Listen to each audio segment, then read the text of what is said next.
Hey, Rocky Fork. Hey, thanks for joining us today. Hey, we are here today together with Chris, and my name's Mark, and we're just really thankful that you guys would join us.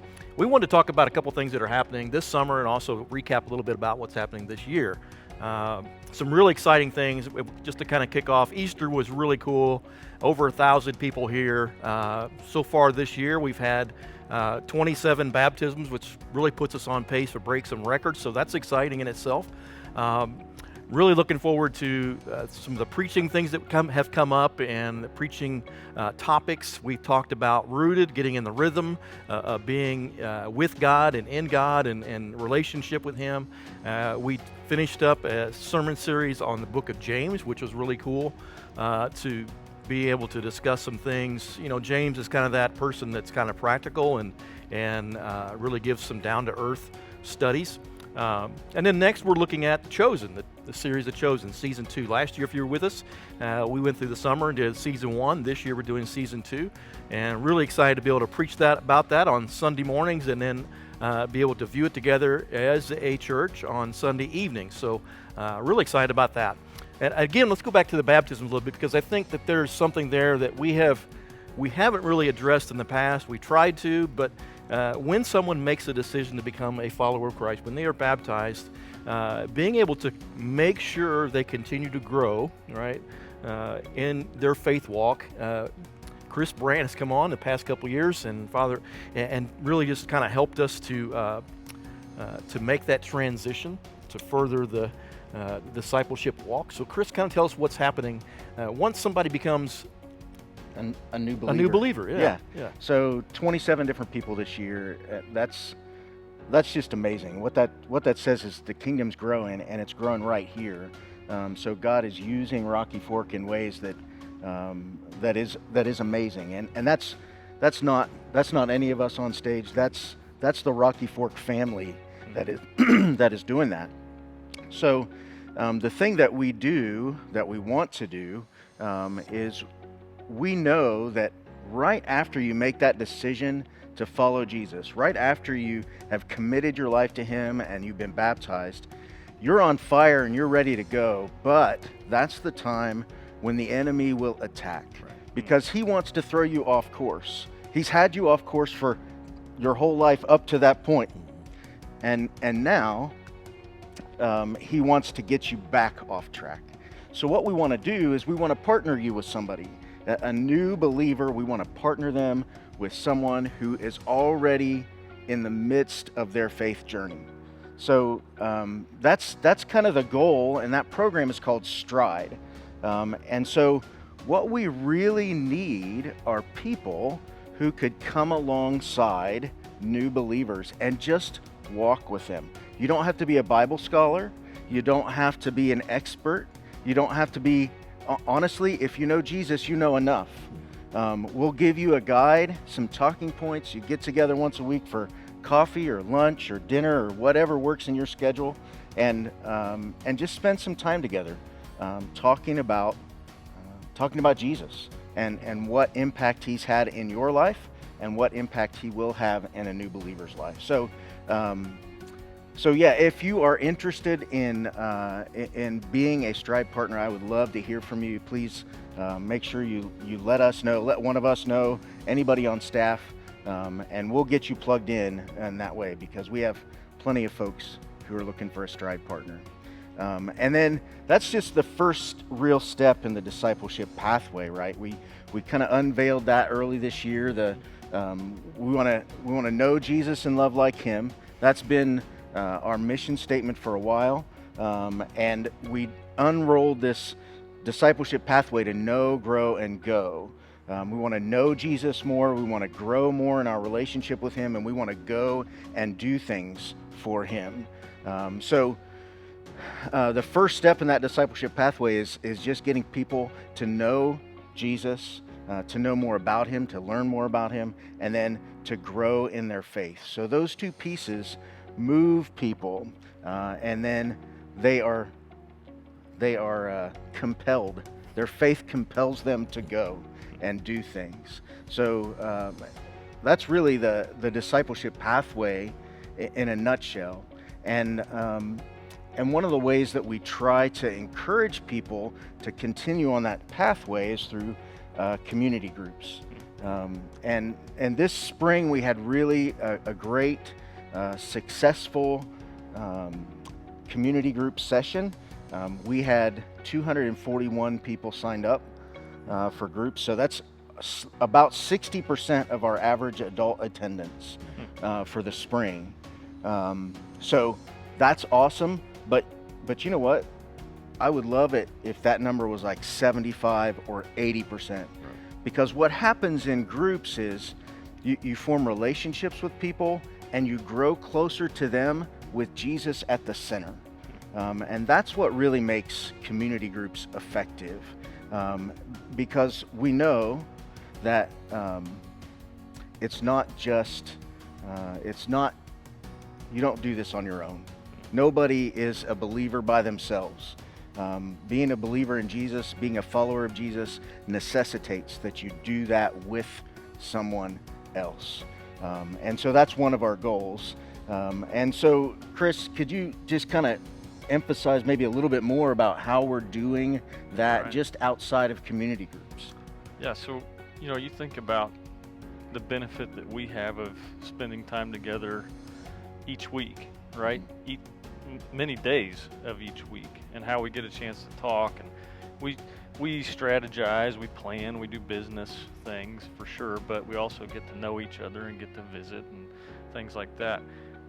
You guys have been down this road before me. I'm in the middle of this road, and there are many of us who are, but summer's busy, right? Summer is a busy time. Ball schedules kick off, summer vacations, there's all kinds of things pulling at our attention. And so as we think about how do we stay in community, because we can't grow in isolation, we can't grow if we don't have the encouragement and the support, the accountability of others. How do we do that? So one of the things that we hope to do is be able to facilitate opportunities for you to be in community and give you ways to not only grow together but entertain your family together. So I hope that you enjoyed the block party this last Sunday. Man, it was hot out there. We were all sweating. We will do that again. Sweat again? Well, perhaps. Probably. We can't always predict that, but we'll just keep building on that. The food truck Sundays. Think about the upcoming swim nights. So there's a way to cool off in the summer. So up in Centralia at the swimming pool up there in June 24th and July 13th.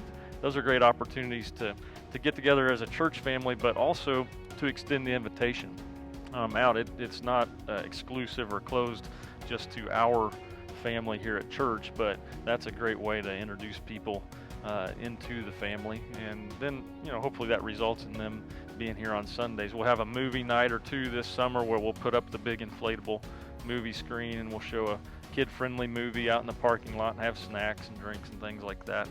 Those are always fun. At the end of the summer family summer blowout. That's still in progress of planning, but it's going to be pretty cool. It's going to be a journey with Paul on his missionary journeys. And it's an opportunity not just for children or families who have children, but everybody in the greater Rocky Fork family. Doesn't matter what stage of life you're in. We hope that everybody will be involved in that, because it's going to be fun. It's going to be fellowship. It's going to be games. There's going to be learning. We'll be on a journey together. It's going to be a pretty cool opportunity to do that. So there's lots of ways to create this. I think about Mark talking about Easter. And the faces that we've seen, right? So when there were 1,000 people here on Easter morning, there were so many faces that we saw. There were so many people that we met that morning, and that's really been the kind of the regular occurrence at Rocky Fork. Just new families continually coming here, new people continually coming here, and then we have trouble keeping track of all of those. So part of what you can help us with in community is build those relationships out in the lobby before and after services, out in the parking lot. Make sure that you say hi to people. It's always fun to get here and catch up with the people that we know, but it's helpful if we go out of our way to meet other people. If you see somebody that's new to you, don't assume that it's their first Sunday, but you can make the assumption that you don't know them, and you can introduce yourself. And so we would just encourage you to join us in that. If you know of people who have been here and you haven't seen in a while, it's so impactful to send a text message, make a phone call, see them in a grocery store or a restaurant or a gas station. Just tell them that you hope they're doing well, check in on how their life's going. You don't have to guilt them or shame them into being here. It's not about that, but just let them know that we do value the community that we're in. And as you guys kind of mentioned a little bit kicking off, as we think about this summer, I hope that we'll collectively make the priority of being here on Sunday mornings and Sunday nights for Chosen. So I don't know if you want to expand upon what the Chosen looks like, on those two venues, but pretty excited about that for our family. So the Chosen series is unique because it's something that is created and produced in a really excellent way. Unlike a lot of Christian venues we've seen in the past, these are really well done, describing and adding personalities and character to what often we look at Scripture and we think as a flat piece of paper. The series itself kind of brings those characters to life. It gives them a dimension that we haven't had before, of personalities and background and the story, the content, which develops that and really makes it more meaningful to us. And I think it's really cool to be able to watch that together. Sunday morning we'll be preaching alongside the series. We're going to be walking through the Sermon on the Mount that Jesus preaches. And so the exciting part about that is you'll be able to discover that level of it on Sunday morning, and then Sunday evening it will come to life on the screen, and you will see those characters and those people in a Jesus that we can all attach to, be able to be known and to fall in love with him. Yeah, and I'm so excited for The Chosen. I loved the series when I first watched it, and so I've watched season 2. I've watched it most of it twice. Right. Yeah. So spoiler alert. Don't spoil anything. I won't spoil anything for you. Yeah. But really we're gathering together on Sunday night as a group. Last year we had, somewhere between 60 and 90 people most Sunday nights, and it was really neat just to sit together and watch this series that kind of goes through the life of Jesus. And so the plan is, The Chosen's plan is to have 7 seasons that kind of run through the entirety of Jesus's ministry.